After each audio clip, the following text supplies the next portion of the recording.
So if you've been with the channel for some time now, then you've probably heard us refer to Twice as the most likable villain in My Hero Academia.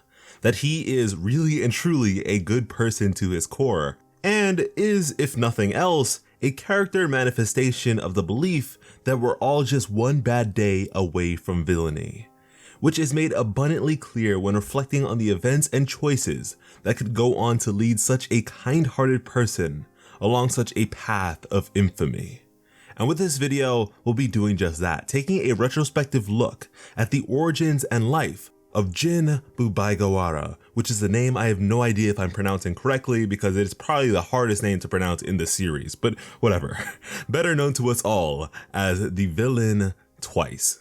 Now, be warned that this video will be delving a bit into manga spoiler territory, so if spoilers aren't really your thing, feel free to step out from here, but otherwise, thank you so much for being here. Now, for a while, Jin lived a pretty normal life. However, when he was in middle school, tragically enough, he would go on to lose both his parents as they had been killed in a villain attack, the details to which remain lost on us. Now, this is of course a rather ironic turn of events considering the life Jin would go on to live later on, but such a life wouldn't begin for him until much later. Because his parents had been killed back when he was still so young, and there were no extended family members to look after him, Jin would need to support himself financially, which evidently forced him to quit school and prioritize employment. And he actually managed to land himself a job that provided lodging, food, and clothing, which was pretty great. But one day, when he was around 16 years old, he'd hit into a man with his motorcycle and had broken that man's arm. Now apparently, Jin was fully abiding by the speed laws and such, and it was really and truly just an honest mistake that, if anything, was more to the fault of the man for running out into the street wildly. But unfortunately, this accident would wind up on Jin's permanent record, but that wasn't even the worst part. When he went back to work, he got punched on sight because, as it turns out, the guy he had hit with his motorcycle worked for one of his job's top clients. And so, with this client now being infuriated by what happened, the prospect of them canceling all their contracts with the business was put on the table. And this would be a major blow to the business, and so to begin fixing the problem, Jin was fired, effectively putting him out onto the streets. From then on, he'd have nothing and no one, and really and truly, loneliness can kill, and Jin was extremely lonely, which provoked him to make friends with his doubles. Because they were replicates of himself, he felt like he could trust them. And with him being homeless, Jin would then turn to crime because he had nothing else, having overwhelming numbers of clones carry out several heists and such, making him one of the most wanted criminals around. What Jin was looking for here was comfort, and boy, did he get comfortable. He'd have his doubles do everything for him, acting as a sort of alpha to the pack. But as it turns out, because they were all copies of him, they were all alphas, and all wanted to be in charge and be equally as lazy. And so they get into conflict with one another. And because Jin's clones can only go away upon taking a certain amount of damage, things got violent. The original Jin had his forehead split with a knife, and this utter insanity would go on for a total of 9 days, forcing Jin to watch himself kill himself over and over again, which led to the feeling of not being able to trust himself, as he even wondered if he was the original Jin or merely just another fragile clone. And so for years he would struggle mentally, feeling as though he was splitting. And so he opted to keep a paper bag over his head at all times, which I presume to be a homage to Spider-Man's Fantastic Four costume on the part of Horikoshi. And Jin would also avoid any and all damage like his life depended on it because he wasn't sure if he was a fake or not. And so with nothing else left in life for him, Jin would be advised by the broker to find people he can trust, people who had been in similar predicaments themselves. And so Jin would go on to join the ranks of the League of Villains. Now, the villainous motives behind the many characters of the League were quite the variety. But unlike all of them, the intentions of Twice were never rooted in malice, destruction, or the changing of the status quo. Twice was honestly just there to make friends and was willing to do anything to maintain said friendships. With the League, he wasn't alone anymore.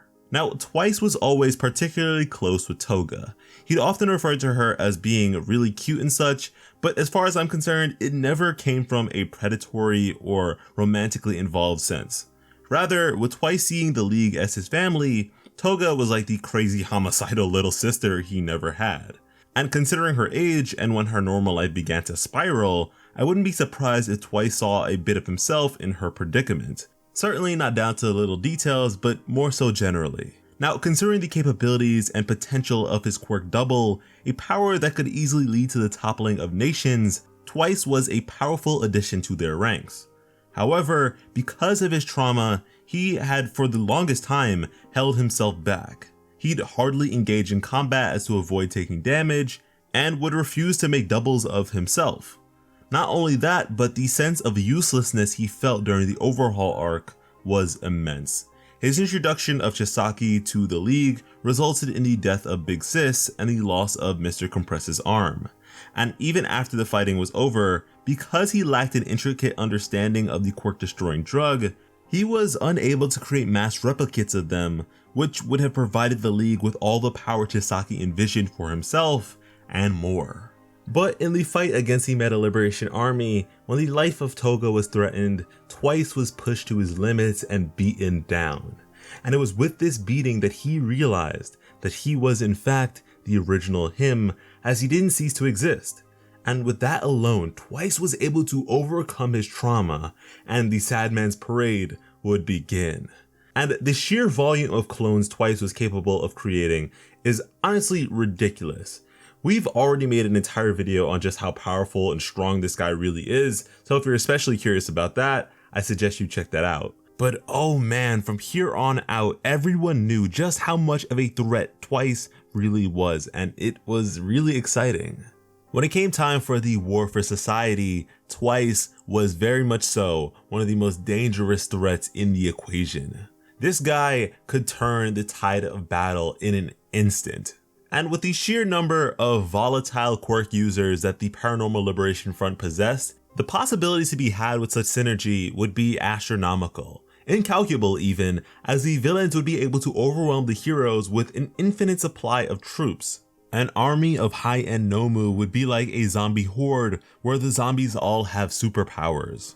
A collection of Gigantomachias would level the earth in an instant, and don't even get me started on the potential of cloning Shigaraki once he finishes his incubation. Twice was an asset that could under no circumstances be allowed to persist in the hands of villainy, which is precisely why Hawks prioritized his removal. In killing Twice, Hawks effectively was giving the heroes a fighting chance in this war. And as sad as it is to say, Twice was kind of made to die or perish or have something bad happen to him because he is just that powerful. He throws the entire power spectrum out of whack. Having him on the villain side just makes the heroes instantly, without question, lose. No matter who you have, if you have All Might, what have you, if Twice is going all out, if Twice is in a safe position and he's away from the battlefield, at least the original him, then there's nothing you can do about it. But I gotta say that it kinda sucks because we never really got to see Twice go all out.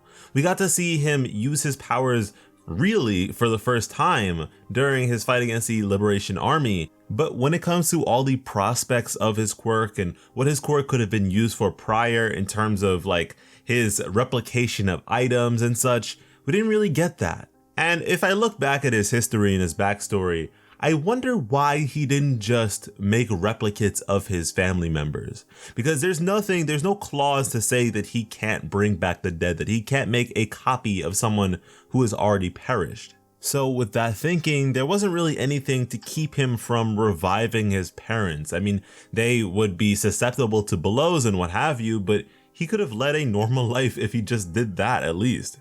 But normal life or not, Twice was happy. He was happy to be a part of the League. He was happy to know the people that he did, and he went out with a smile. I for one wish we had more time with his character, but I understand why we couldn't.